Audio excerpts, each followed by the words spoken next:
David has been on talk shows hosted across many networks, preferably Trinity Network as well. He holds a PhD in the philosophy of religion, and as widely known, he was instrumental in leading our friend we came to know in such a close way, Dr. Nabeel Qureshi, to Christ through his close and compassionate friendship.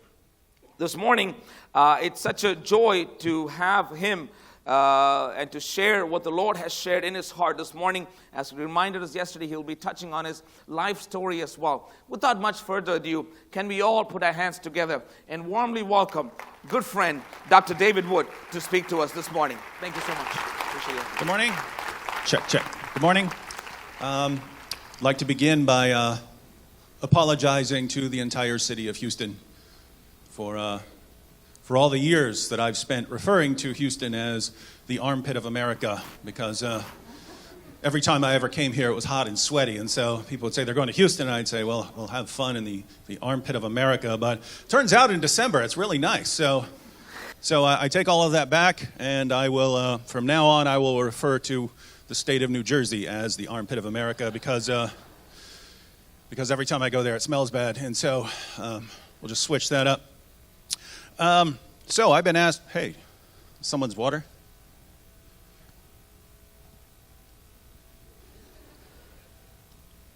I deal with jihadis. You think I'm scared of a water bottle? No, thank you. So I've been asked to share my testimony, and I actually don't like sharing my testimony. It's obviously a lot of embarrassing stuff, but that's not the reason I don't like sharing it. I embarrass myself habitually, so that's not a problem for me. And I always think there's something weird about churches that would have me share it on like a Sunday service, because I always think this is like R-rated. Like, don't you guys have any standards for what you share on a Sunday? That's kind of weird. No, but for years I would. If someone asked me to share my testimony, I would, but I wasn't putting it out there. I wasn't saying a lot about it publicly, apart from when someone would ask me. And the reason was that I became a Christian in jail, and then I spent the next several years as a Christian in prison. And so for the first several years that I was a Christian, every Christian I knew, every Christian I prayed with, every Christian I fellowshipped with was a murderer or a drug dealer or a robber or a rapist or something. So everyone came from a horrible, messed up background. Everyone had been a horrible person and done horrible things, and then eventually decided to follow Christ. So that was just normal to me. That's just what Christians were. That's everyone I knew. And then eventually I got out of prison, and I would meet Christians who had basically been serving God their entire lives. And I always thought that was amazing, right? That's what was amazing to me. Crime, that's just normal. People serving God their entire lives, that's what was really amazing to me. And so I would go to some church service where they were having some guest speaker, and the guest speaker would be saying something like, so back when I was in the mafia, here's all the stuff I did in the mafia. And I would be sitting there thinking, boring. I know like 200 Christians who are way tougher than you, who did way worse things than you've done. So not interested. But what was amazing to me is that I was actually in a discipleship training group once. And we sort of went around the room, and we had to share a short testimony. And it got to these two brothers who were, I guess they were in their late 30s or so. And one of the brothers, when it got to him, said, well, I really don't have a testimony because, I grew up and we had a really amazing Christian mother who was always praying with us. She wouldn't let us walk out the front door without stopping us to join hands with us and to pray. And we were always affected by that. And so me and my brother, we've just been serving God our entire lives. So I don't really have a testimony. And I'm thinking, you had an awesome mother like that, and you've been serving God your entire life, and you think you don't have a testimony? That's the amazing testimony, right? That's when things are working. And so anyway, that's what I was more interested in. So I just would much rather hear that than then a bunch of horror stories about people's lives before Christ. And so for years, I didn't say much until atheists started demanding that I explain my history as an atheist, because, people would point out that I'm a former atheist, and I would tell atheists, hey, I used to think like you, and then I believed in the gospel. And so atheists started saying, hey, we think you're making that stuff up. I don't think you really used to be an atheist. True atheists never change. Like half my Christian friends are former atheists, and they're saying, no, atheists don't change their minds. And so they kept bothering me for actually a couple years. Go on, tell us what kind of atheist you were, David. Tell us what a great atheist you were. And so finally I said, fine, I'll tell you what my life was like. And so here's what I told them. So I pointed out that, for my early years, I never believed in God, but it was never really an issue. It wasn't brought up as anything anyone needed to talk about. So I didn't really think much about God when I was young, and it was, I don't know exactly how old I was, but maybe 11 or 12 when I was thinking about God and really realized that I don't believe what other people believe. I don't actually believe in God. And it was a couple years after that when I officially confirmed myself as an atheist, and maybe a year or two after that I would tell people, I would tell my family and so on that I'm an atheist. I don't believe this stuff.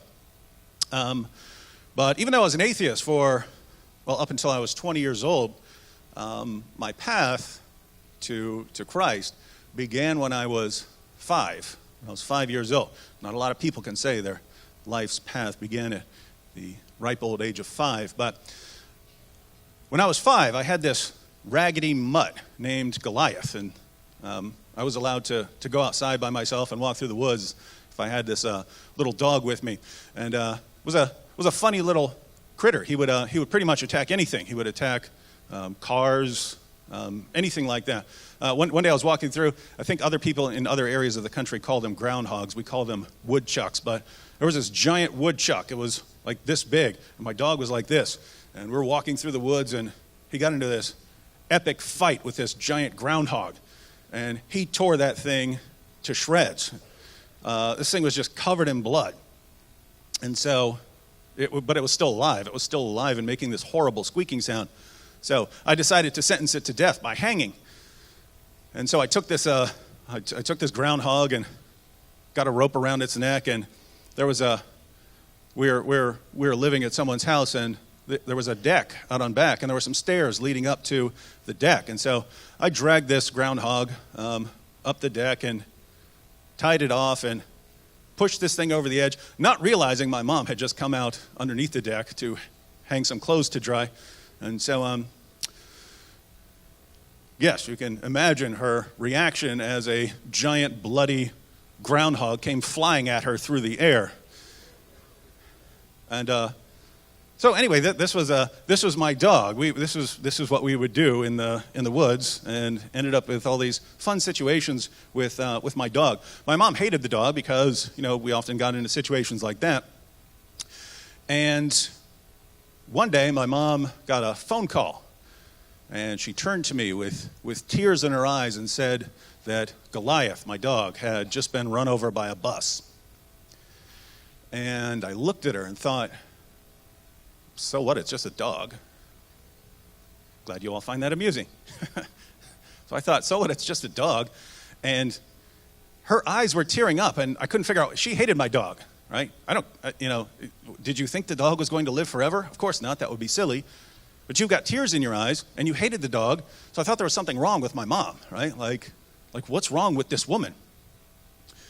Anyway, some time went by, and I saw other people who reacted the same way. We were living somewhere else about a year later, and there were 3 kids in the house, and their dog got run over, and they were all crying. And so it was like, it's spreading.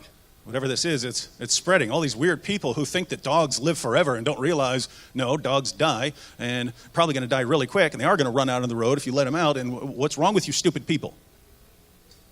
So I thought that everyone was having some very strange reactions to bad things that they should know were going to happen. But a little later, I started getting some amazing insights into reality that other people just couldn't see. They couldn't recognize them. But I was figuring them out as I got older and older. And the first one, I was at my grandfather's, and there was a lake a little behind his house, and I was sitting beside the lake by myself. No one else was around, and I was just staring at these fire ants marching in a line. And I was looking at them, and suddenly it just became crystal clear to me, like I'd been in the dark before, and suddenly a light came on. It suddenly became clear to me that ants actually ruled the world. And they had only tricked us human beings into thinking that we were in control. And can you imagine how brilliant these ants must be if they were not only controlling the world, they had also deceived all of us human beings into thinking that we were in charge? Do you have any idea how brilliant these creatures must be? And so that made perfect sense to me for a while. It didn't last for very long. That went away after a while. And it changed to other kinds of animals, mostly pets, later on. When I was young, as long as a dog was acting like a dog, or a cat was acting like a cat, eating food, staring off into space, as long as a cat or a dog were acting like cats and dogs, I had no problem. But when a cat or a dog would look me directly in the eyes, I would think that it was communicating with me and sending me a message that they're actually in charge, and they have been manipulating me all my life into doing what they want. And so if you caught me during this time, if someone had set up a video camera when no one else is around and I'm in the room with a cat or a dog, you could have seen me in there going, I'm on to you. I know who you are. I know what you're doing. You're not fooling me. And, I'm talking to a dumb dog. So that also didn't last for a while. That was on and off for a couple of years. By the time I was in high school, I was convinced that I had superpowers. I was convinced that I controlled the weather. And when some change would happen in the weather, I would think that I did it. And I would tell people that. They would think that I was joking. Something would happen, and I would say, yes, I made it stop raining so that we could do what we wanted. And they would think I'm joking. I was dead serious. I believed that I was controlling the weather. And along the way, up through high school, I really got to think about my worldview and the implications. And what I concluded was that human beings are really deluded for thinking that we're so amazingly significant in this universe. I mean, if you think about the universe, you've got a universe, and it's like this. And our Milky Way galaxy is this tiny, tiny, tiny little speck in the universe. And our sun is an even more pathetic speck in that galaxy. And going around our sun is this ridiculous little piece of dust called Earth. And then on Earth, there are these little blobs of cells walking around thinking that what they do is so important. Now think about how delusional you'd have to be to think that what you do is so important. You little blob of cells that can't possibly change anything else that's going on in the universe. We're totally insignificant. And so as far as right and wrong are concerned, I concluded that the best thing we can do is just whatever you feel like doing at any given time, because there's no real point to any of this. And that made me kind of a pessimist. And so 10th grade or so, started doing pretty mean things just to do them. And Augustine, or St. Augustine as I'm calling, but the philosopher Augustine, he in his Confessions, he had a story that started affecting him like this. He said there was a time when he and his friends stole a pear. And he pointed out, we had money, we didn't need to steal the pear. We were just having fun one night and we stole a pear. And so he obsesses over stealing this pear, which we would think, so what, you stole the pear. But his point was, we had absolutely no reason to steal the pear. We just did it because it was bad. We could have bought a pear, we had no problem. But we did it just to be bad. And so this caused Augustine to start wrestling with sin. I was doing certain things that caused me to reflect, but then I would just end up confirming what I already believe. So just to give you a kind of example here, I used to go to school, and I'd walk to school or ride my bike, and I would go up an odd trail and go down this deserted road because the road had been blocked off for years because it was too dangerous and was caving in at points. So I would go along that abandoned road, and then it was a shortcut to school. And one day, after it had snowed, I was heading to school, and I came across this woman in a car with her son who tried driving down that road, not realizing she didn't see the sign that this road was closed off. And so she got to where it was blocked and tried to turn around, and her car fell down into a ditch. And so she's there in the snow in a ditch with her son. And I get there, and I say, "Don't worry, ma'am, I'll go get help." I didn't go get help. I just went to school and thought it was funny that this woman was sitting there waiting on me, because she might have gone and gotten help if I hadn't told her that I was going to go get help. And so, why are you guys smiling? I'm thinking, like, this is like so awful, right? Like awful stuff. I don't think she froze to death or anything, but my goodness, right? This woman sitting there waiting. Oh, when's this help coming that this generous young man went to get for me? Well, help wasn't coming. So this sort of went on for a while, and the summer after 11th grade, I had this awesome breakthrough. I was running from police in the middle of the night, and police had me surrounded on three sides. Right, so there was a road over here, and there were police cars on the road, and then there was a little hill and railroad tracks, and they were in front of me on the railroad tracks and behind me on the railroad tracks. So they had me surrounded on three sides, and the fourth side was the Monongahela River. And so police yelled stop, and I yelled no, and I dove into the Monongahela River, and I swam across the river, but I was smart, right? I knew if they would try to go around and be on the other side waiting for me, so I swam at an angle over the river, and I got there, and I assumed that they were going to be waiting for me on the other side, but I had outsmarted them.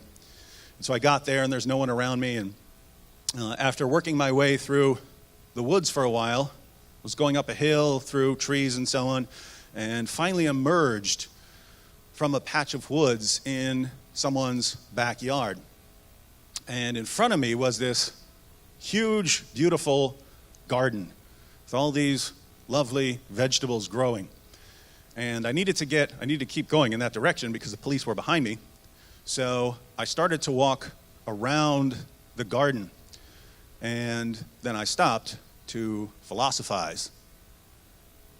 And I thought, why am I walking around this garden? I don't care about the people in that house. I certainly don't care about their vegetables. Why am I being so courteous here? And I couldn't think of any reason that I should be courteous about this person's vegetables. So as I stomped my way through that garden, I got this amazing rush of freedom. Like I had been courteous all my life in certain situations towards people's property or towards people, and that I'd finally realized that I don't have to do what people say. I don't have to do these kinds of things.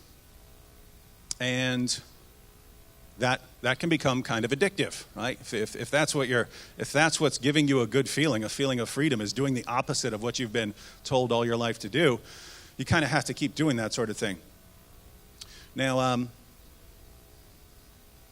I went over to my friend Jimmy's one day and was knocking on his door, trying to find him, and a military vehicle pulled up. His father was in the military, but a military vehicle pulled up, and a man came out dressed in military uniform, and he said, "Can I help you?" And I said, "Yeah, I'm looking for Jimmy."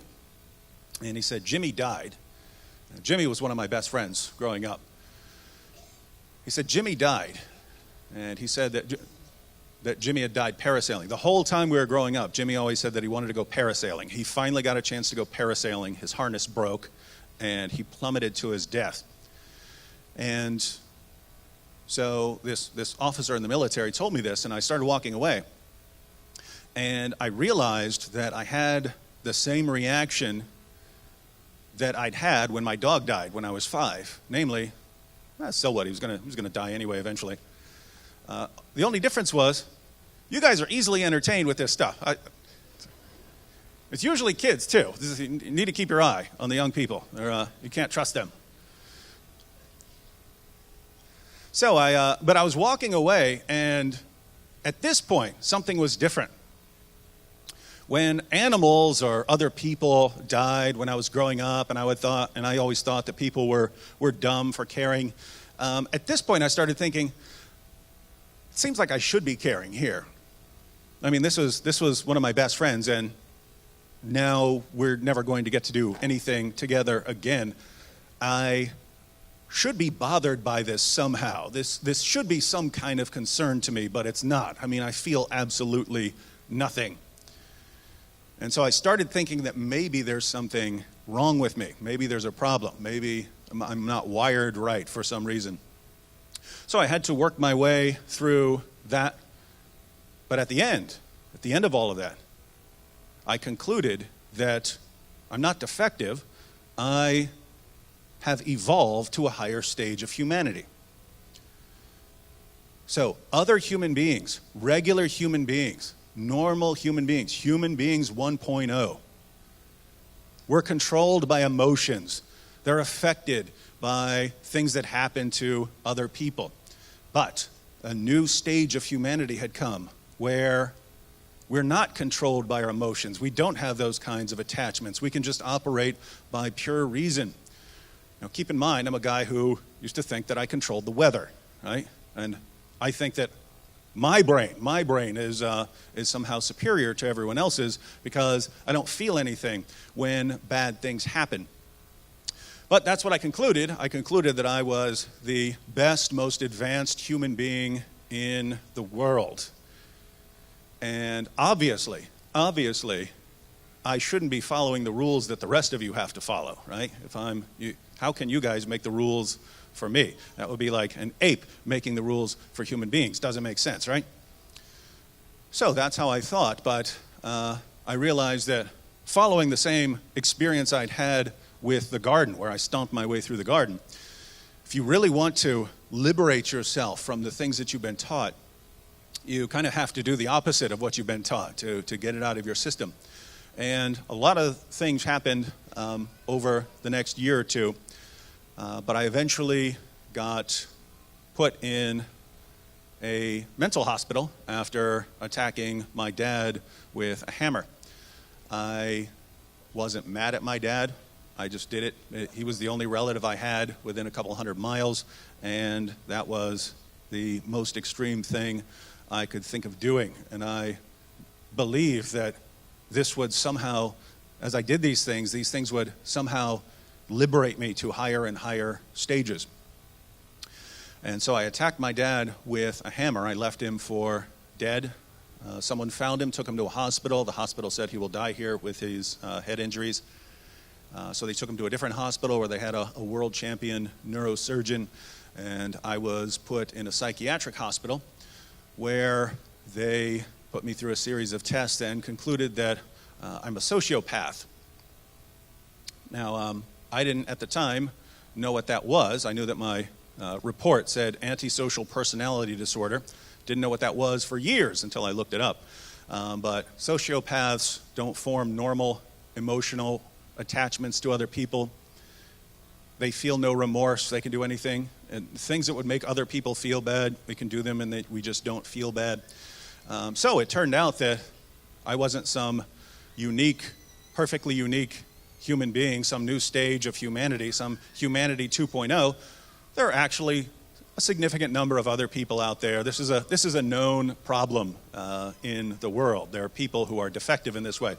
But again, all it said was antisocial personality disorder. I didn't know until years later what that was. So I had no clue. That I had some sort of problem at this point. Later, I was put in jail. And in jail, I came across a Christian in the same dorm with me. It was a Christian named Randy. Well, what's a Christian doing in jail?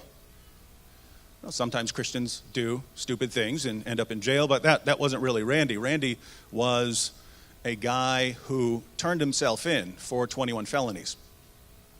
So Randy had done some things growing up, joined the Navy, became a Christian, and decided to go back and turn himself in for everything he'd done. So he went to police, said, here's everything I've ever done. They made a list of everything, and they said, okay, that adds up to 21 felonies. And so they put him in a dorm with me. And Randy was a pretty interesting fellow. I would try to talk to him sometimes because he's just by himself. And so, like one day there had been a fight, and I walked over to him and I said, hey, did you see that fight between Kevin and Corey? And he said, no. I turned away. I was praying that it would stop. Now that was strange. Fighting is the only entertainment we had in there. It was cards and fighting, right? And so this guy's like destroying half of our entertainment through his prayers. So that was extremely odd, but there was something interesting about the fellow.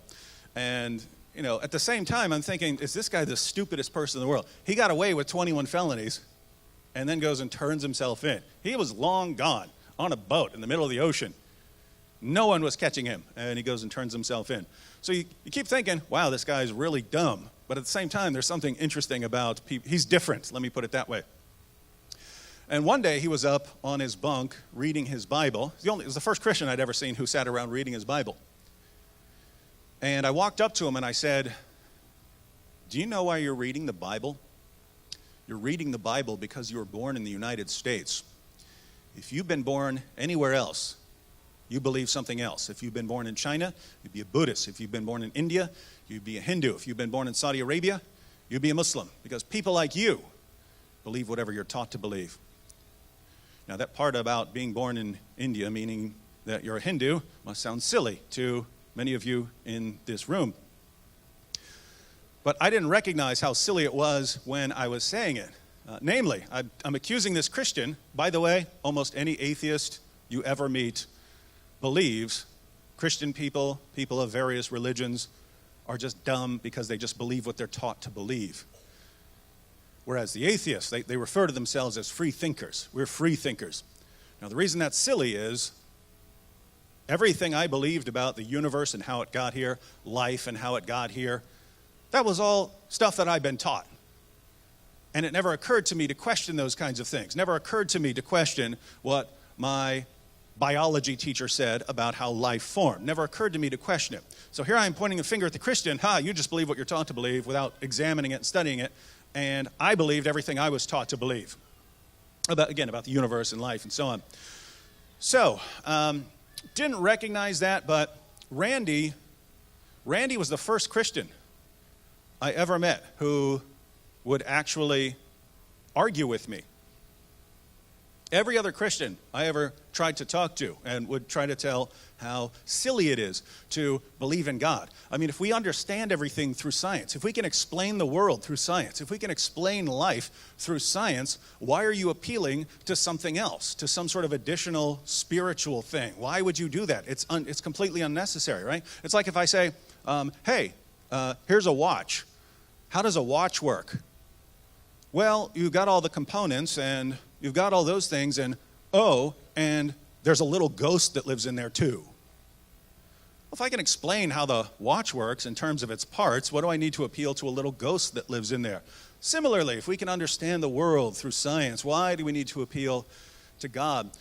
And so, before I was locked up, I would start arguing with Christians and they would always, every single time, just back down. And it wasn't necessarily because they didn't know what they were talking about. They just didn't want to get into an argument. They didn't want to have a scene with, arguing with some atheists. So it would be, come on, I don't want to. This isn't the sort of thing that you would want to argue about. I'll pray for you, that sort of thing. Randy was a bit different, and it wasn't that he knew some exceptional amount of information. He knew the basics. He knew the basics of Christian apologetics. But he had this annoying habit of questioning me about things I would say. Met other people in life, and when I would say, oh, come on, all scientists agree that, and I would say something that I was making up. And people would just assume that I knew what I was talking about. And Randy would go, oh, really? All scientists? And, I knew I was making it up, but why is he asking me? Why is he calling me on that? Why is he calling my bluff, right? And so it would just be, I would be making claims, absurd claims, that were based on just something I'd heard years ago, never investigated it. And he would just say, really, why do you think that is? How did you conclude that? And it was forcing me to think about claims I was making, and I really didn't like it. And so Randy and I were hanging out every day. We were friends, but he was making me really mad. And so I would say mean things about him. I would tell everyone he's gay. I kept saying things like that.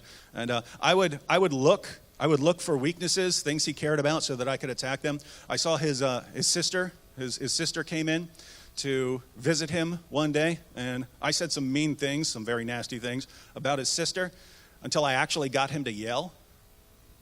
And Randy yelled, and I go, look at you, yelling at me. You call yourself a Christian? And so anyway, that's how our lives were going on at that point. Eventually, Randy and I got into the world's first ever fasting battle. He wasn't trying to battle me. I was just trying to beat the Christian there. So Randy fasted for 7 days, nothing but water. And he told me that, eventually when he gets out, he won't have the opportunity to do long-term fasting because you don't want to, pass out on the job or something. So he was going to take this time in jail to do lots of long-term fasting. So he went 7 days on nothing but water. And I said, all right, going 10. First time I'd ever fasted in my life. I went 10 days straight, nothing but water, out of pure rage towards a Christian. Had to beat this Christian. I wasn't beating him at arguing, but I could beat him by sheer force of will. So I went 10 days, and then we kept going back and forth. He would fast for a certain number of days, and then I would always go 2 to 3 days longer than he did. And he eventually noticed this, and he said, how come every time I fast, you go 2 or 3 days longer than I do? It's just a coincidence, Randy. Eventually, Randy fasted for 40 days. He went 32 days on water, and then he started drinking Kool-Aid to prepare his body for food again. If you just eat a meal after 40 days of fasting, you're going to get messed up and maybe die. So he started preparing himself by drinking Kool-Aid, and then didn't eat until the 40 days were up. Told me that Jesus had done that Jesus has gone 40 days. I said, all right, going 42. And beat Randy and Jesus. So on the 11th day, they put me in an isolation cell. The administrators concluded that I was trying to starve myself to death. They knew that I had a mental health history, so they thought I was trying to starve myself to death. I finally lost it and was trying to kill myself. Now, keep in mind, I'm trying to beat the Christian. That's my goal in life, beat the Christian. They think I'm trying to kill myself. Like, that's the most creative way I could come up with to kill myself, is just starving myself to death. So they stick me back in this isolation cell where they have a camera pointed at me at all times so that, they can make sure I don't, bash my head against the bars or something like that. So it was back there that I realized, he's not smarter than I am. So there's no reason he should be prevailing in any of these arguments.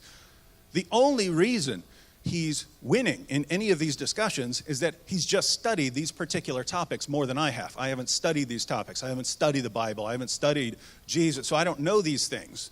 That's why he's got an advantage over me. So while I'm back here in this cell, I will study Christianity, study the Bible, study the arguments, and then go back, and I'll be in a better position to crush Randy and show him that he should agree with me.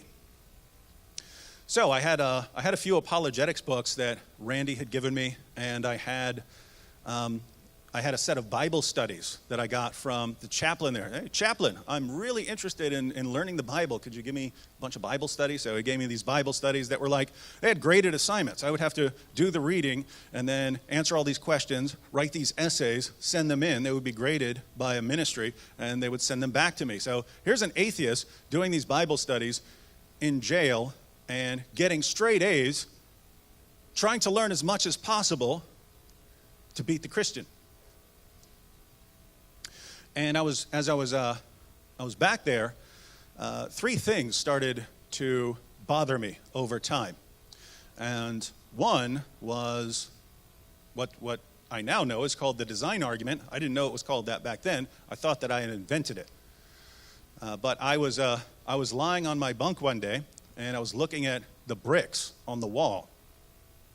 I'm staring at these bricks, and I thought, if someone told me that those bricks went into that order by themselves, by some sort of natural process, I'd think it was the stupidest thing anyone had ever said. And yet, I believe that life formed on its own. The simplest life, the simplest imaginable life, is vastly, vastly more complicated than that wall, than the bricks on that wall, than the arrangement of bricks on that wall. Why would I never in a million years believe that the bricks went into that order, but I believe life went into a certain order on its own, and I believed it without questioning it? That didn't convince me to believe in God, but it made me start thinking that perhaps I'd taken a few things for granted that I should have investigated along the way. In other words, when a teacher said, life formed, weird stuff can happen if you've got chemicals mixing together and so on, and so that's how life formed, maybe I should have said, that is a pretty astounding claim to say that this sort of thing can form on its own by natural processes. I'm going to need to see some very good evidence for that before I just agree with you. That's what I should have said, but instead, my teacher is saying it, she knows more than I do, therefore I'll just go with what she says. So that started bothering me. And you may have noticed along the way, I actually had some contradictory moral positions that just did not go together, did not fit together, and I did not recognize it because people don't always examine their own beliefs to see if they're consistent with one another. On the one hand, I believe that everything is ultimately meaningless. We're these insignificant blobs of cells. Everything we do is ultimately pointless. The universe will eventually die a heat death. Everything we did is meaningless. On the other hand, I believe that I'm the most important human being in the world, and I'm the new stage of humanity, and humanity is progressing towards greater and higher states. Now think about this. What sense does it make to think that I am the most important, most significant, meaningless blob of cells that's totally pointless? Those things don't go together, right? You kind of have to pick one. If everything is really meaningless, then so am I. And if there's no standard, then guess what? This person is not really better than that person. On the other hand, if I am somehow better than other people, then there's some sort of standard out there, in which case it's not all really meaningless. And so something had to give there. And as I was thinking my way through this, I realized that there's a kind of dilemma on my hands. There's either some sort of moral standard, some sort of standard of what's good, or there isn't. If there's no standard of good and bad, right and wrong, beyond what we think about them, if there's no real standard of right and wrong, good and bad, then under no circumstances am I any better than anyone else, and what I believed about myself was simply false. The alternative was that there is a standard, of good and bad, right and wrong, in which case, what are the odds that this guy in this jail cell is really at the top of that scale? And so was thinking about the things that I'd done, right? I'm a guy who smashed his own dad's head in with a hammer. My mom's boyfriend used to beat her, and I wouldn't help her. Not because I was scared, I just didn't feel like helping her. I was like, why should I? Who cares? Doesn't really matter in the long run. Thinking about the things that I'd done and the state that I was in. I mean, just so you know, I'm about 255 pounds now. When I was locked up, I was about 235 pounds. I got down to around 150 by fasting, just not eating. Got a horrible rash all over my body. I would stand up and fall over. That's what got me sent back to that little cell. Someone was watching. Someone told me about it later. They said, you got up and started walking across the dorm, and all of a sudden you looked like a snake standing on its tail. He started wobbling like this and then just went down. And that happened over and over and over again. For some reason, I never caught on that, hey, just get up really slowly. I would just, oh, something's happening. I will stand up and then fall over. And so just sitting there thinking, I've done some things that would normally be regarded as some of the worst things you could possibly do. I'm sitting back here starving to death, even though they bring me food every day. I'm scratching myself bloody. What sense does it make to think that I'm the greatest human being who's ever lived? What is that based on? What sort of standard could there possibly be for me concluding that? And I couldn't come up with one. So, again, either there is some sort of moral standard, in which case I'm not it, I'm not at the top, or there isn't a moral standard, in which case I'm still not at the top because there is no top. So under no circumstances was I the greatest human being in the world. And much of what I'd done had been based on the idea that I don't have to listen to other people because I'm better than everyone else. So that all started breaking down. And the other thing that was happening was I'd been studying the resurrection. And I found out first through Randy and then through reading how Jesus' apostles died. And the reason that was significant was that I'd always thought that I had an explanation for the origin of Christianity that made perfect sense to me because I didn't know much. It's easy to make sense if you don't know what the facts are, right? It's easy to make sense of some silly view if you don't actually know what the facts are. So I believed, whenever I heard about Christianity, that Jesus was a religious leader. He had some followers. Those followers really loved him, believed in him, and then he died. And they wanted to keep the movement going. So in order to keep the movement going, to keep the movement alive, they made up a story about him rising from the dead. And it worked. If you look around the world, it worked. This did keep the movement alive, and now people all around the world believe in Jesus because they hatched that initial plan. And that made perfect sense to me. That explained the origin of Christianity. The problem was I didn't have all the facts. And then I found out the facts, namely about how the apostles died. And almost all of them went to horrible, bloody deaths, proclaiming that Jesus had appeared to them, risen from the dead. Now, as a rule, liars make poor martyrs. If you're lying about something, if you're making something up, probably not going to be willing to die for it. And I sat there and tried to think of one person in all of history who made something up and then willingly died for what he knew that he'd made up. And I couldn't think of a single person in history, not one. What are the odds that of all the people in history who are willing to die for something they made up, Jesus just happened to have all of them, and there are none anywhere else? As a rule, if people are willing to lay their lives down for something, they have to believe it. Doesn't make what they believe true, but it means they really believe it. When a jihadi flies a plane into a building, this doesn't tell us that what he believes is true, but it tells us that he really believes it. He's not lying when he says he really believes this stuff. So, why would we believe what the apostles said when we know that people die for things that aren't true? Well, in most cases, when someone dies for something, when a Christian today dies for what he believes in, or a Muslim today dies for what he believes in, people are dying for a message that they heard from someone else, that they believed it. And they often believe with such confidence that they're willing to endure danger or even death.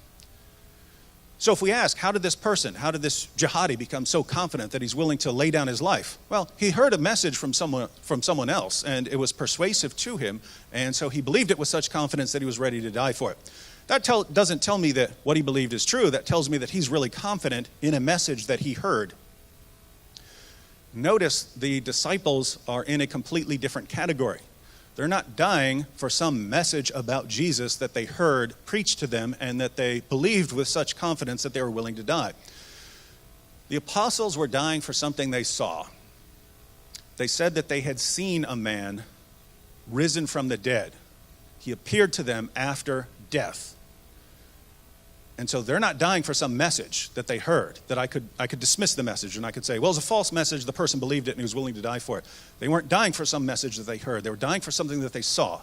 So in this case, it's different. We have to ask, what did these men see with their eyes that convinced them that Jesus, who was dead, appeared to them alive again? What did they all see? Notice, there's no good explanation here apart from something like the resurrection. People try, they'll say, maybe it was hallucinations. Well, a hallucination is just something in your mind.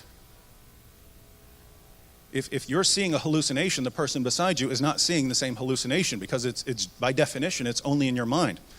So for all of these witnesses, and there were more than 500 of them, to see hallucinations, all see the same hallucination, that would be beyond ridiculous. So what could have convinced all of these witnesses, not just that Jesus had risen from the dead and appeared to them, but gave them such confidence that even after decades of being able to rethink their views and to think, did I really see him? Was that really Jesus? Decades later, torture and even sentences of death, their faith was never shaken. And so what could have given them that level of confidence? And there, I couldn't help but think that the only thing that could have given them that level of confidence was that they actually saw Jesus. And if they actually saw Jesus, then it looks like we've got a miracle on our hands. And if we've got a miracle on our hands, then if anyone in history has God's stamp of approval, it's that guy.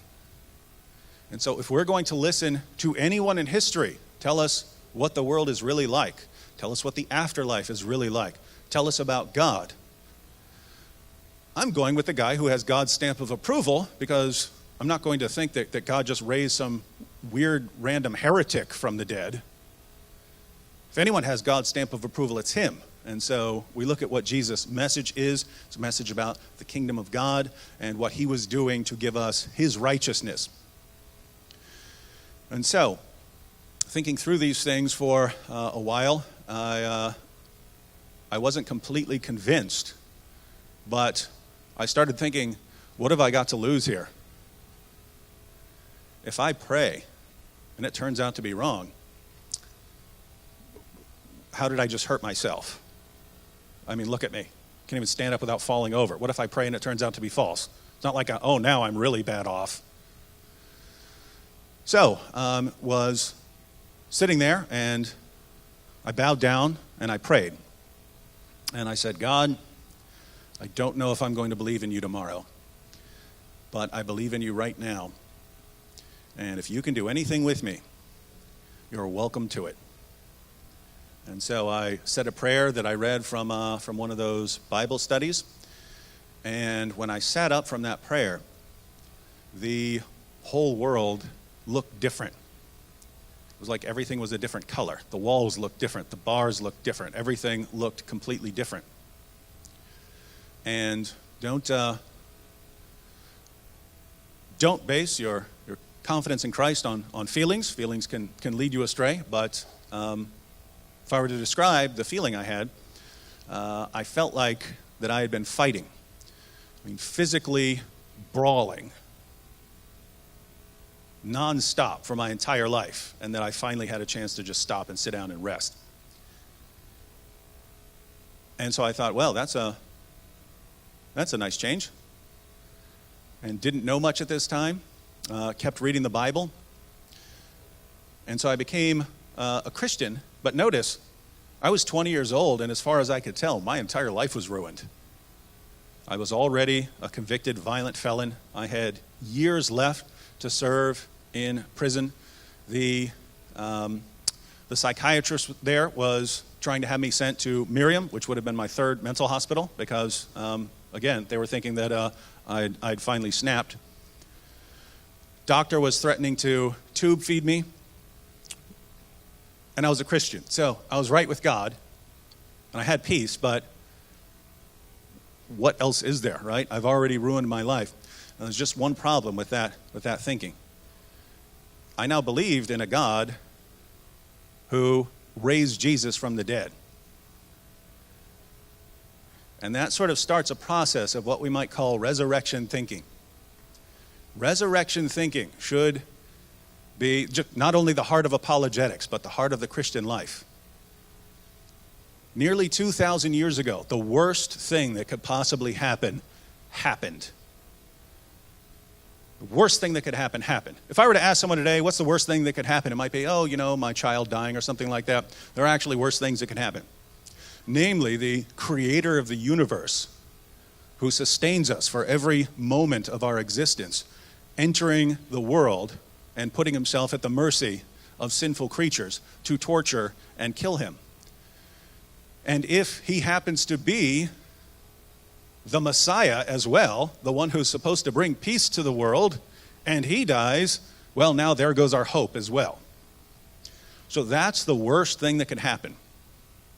And yet, 3 days later, Jesus rises, and we find out that the worst thing that could possibly happen was actually the greatest thing that could ever happen.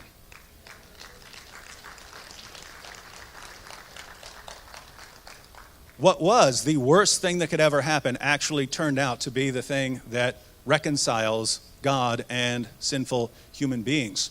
And so it was the greatest thing that ever happened. And that had a massive impact on the early Christians. You take someone like the Apostle Paul.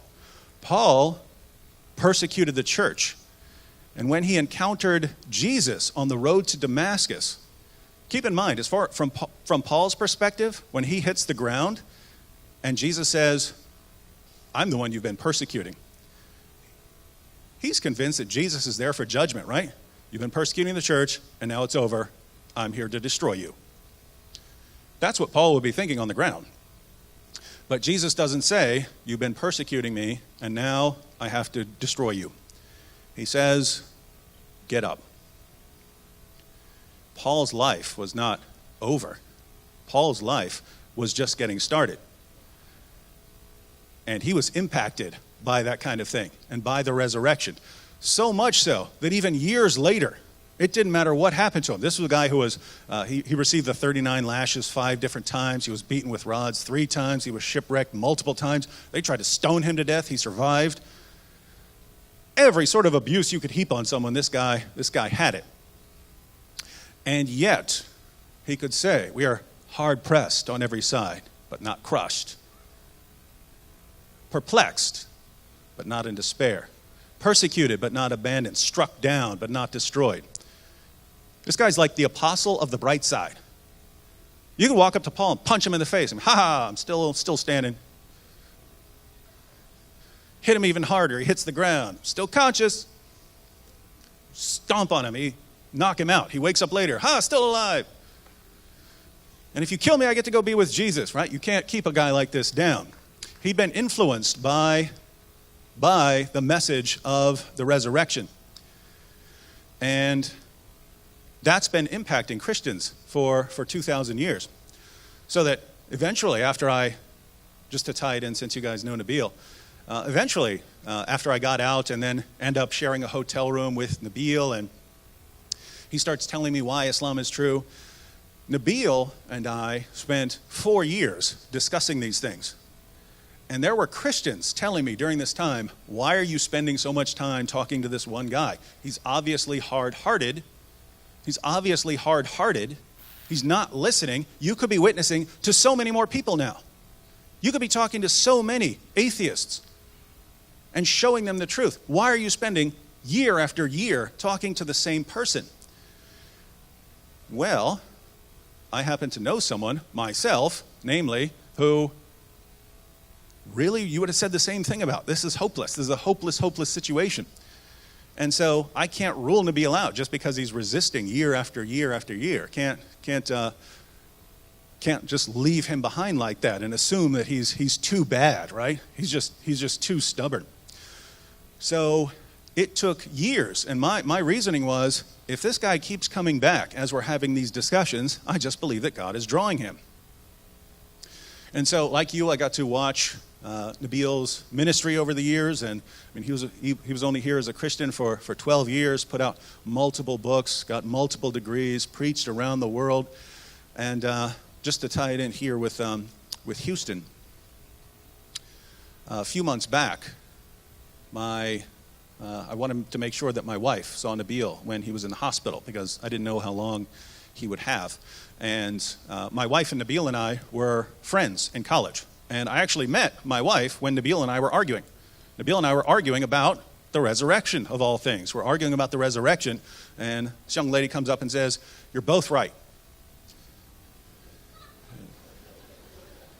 And Nabil and I were very puzzled by this. Say, wait a minute, I'm saying he rose from the dead.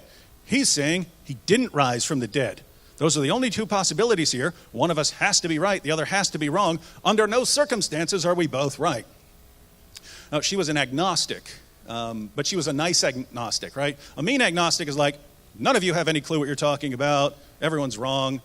Whereas a nice agnostic is more, you're all right, because, whatever makes you happy is true for you in that sense. So she said that, both Nabil and I turned on her, and about 2 weeks later, she was a Christian. Because I knew I wanted to marry her, so I put all my apologetics efforts. And that's a message for you young people.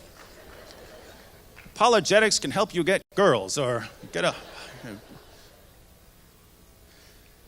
And so she became a Christian. It was cool because then we were all friends, and now it was 2-on-1 with Nabil.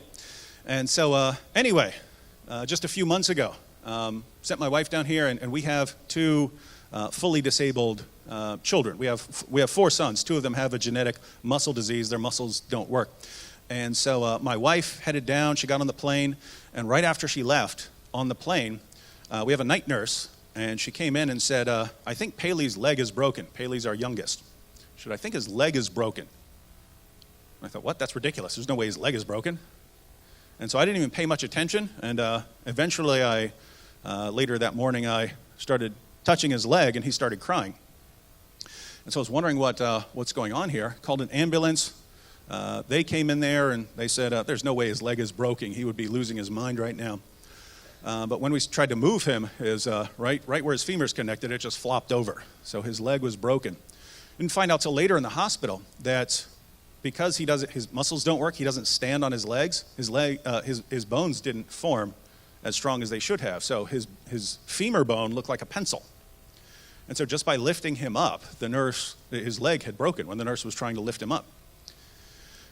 And so I'm there with him in the hospital. Keep in mind, I have another disabled son at home, so I'm trying to go back and forth, which would be a really good time to have my wife there. And she's on a plane when I'm finding all of this out. She lands, and part of me wanted to say, get back here. But I said, no, you're down there. You have to see Nabil. We don't know how long he has. Now, this is right when Hurricane Harvey is coming right for you.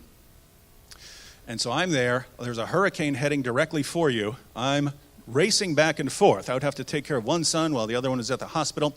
And then as soon as a night nurse got there, I would have to rush to the hospital to take care of the other son. And my wife's gone. And Nabil is asking to go home because he really wanted to go home from the hospital. A hurricane is coming.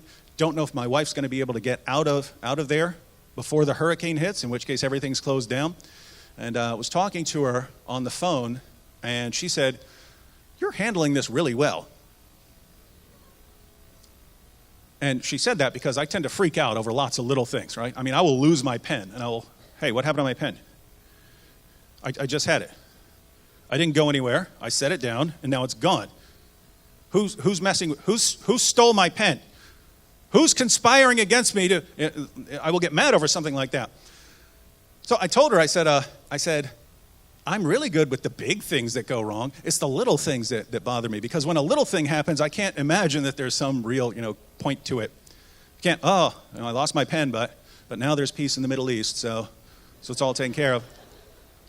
But when everything that can possibly go wrong, injured children, me racing around, not getting any sleep, wife going to be stuck in Houston from a hurricane, Nabil, as you know, was taken home, and then they had to evacuate him out of there.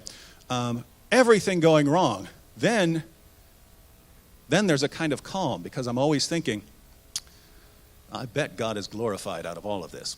I bet everything that's going on right now Because if God raises Jesus from the dead, and that was the worst thing that can happen, and when things are going really, really horribly, I can't help but think that this is all going to turn out for God's glory.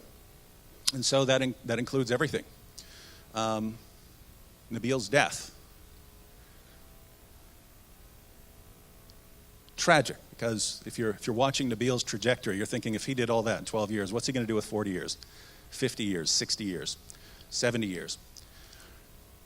But at the same time, as someone who believes in a God who raises the dead, I have to believe that God can raise up new Nabils. And I believe we're going to see many, many new Nabils rising up, studying the work of Nabil, being influenced by the work of Nabil, seeing the testimony to the end of Nabil. I believe we're going to see many, many people like Nabil rise up and preach the gospel around the world. And if I really, really think about it, and I think about the situation we're in, I look, and for 14 centuries, it was very difficult to reach people like Nabil with the gospel because you'd have to go to a Muslim land, and there you're going to get your head chopped off. Whereas now, people like Nabil are coming to the United States, where Christians have the opportunity to share the gospel. Muslims around the world, we can now reach. We can now reach with the gospel wherever they are, using technology, using our videos, using our smartphones. We have all of this ability to reach Muslims with the gospel and reach others with the gospel. And so I believe, even when everything is going horribly wrong, I believe that we are going to see more Muslims come to Christ in our lifetimes than all other generations before us combined. I believe we're going to see more Hindus come to Christ in our lifetimes than all other generations combined. It's just looking at the signs of the times and looking what's been given into our hands. And when we look, there's so much to be depressed about, so many bad things going on. But when we look at the signs of the times and we see that out of all the generations of Christians who have ever lived, 2,000 years of Christians, we're the ones who suddenly have the opportunity to bring the gospel to every group in every nation instantly, as soon as we want to do it. So we are people who are going to have to stand before God one day. And we don't want to stand before God and say, you gave us the greatest missionary opportunity in the history of the church. But we were too focused on things of this life, or we were too scared that people might say something mean or think that we're intolerant, that we didn't take advantage of it.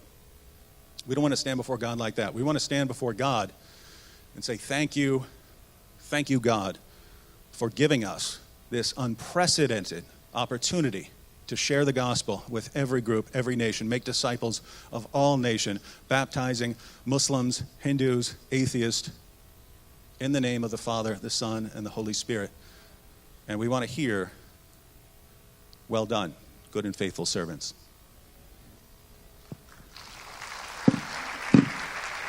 What an amazing testimony that we have heard just now. Let us thank God for this man of God.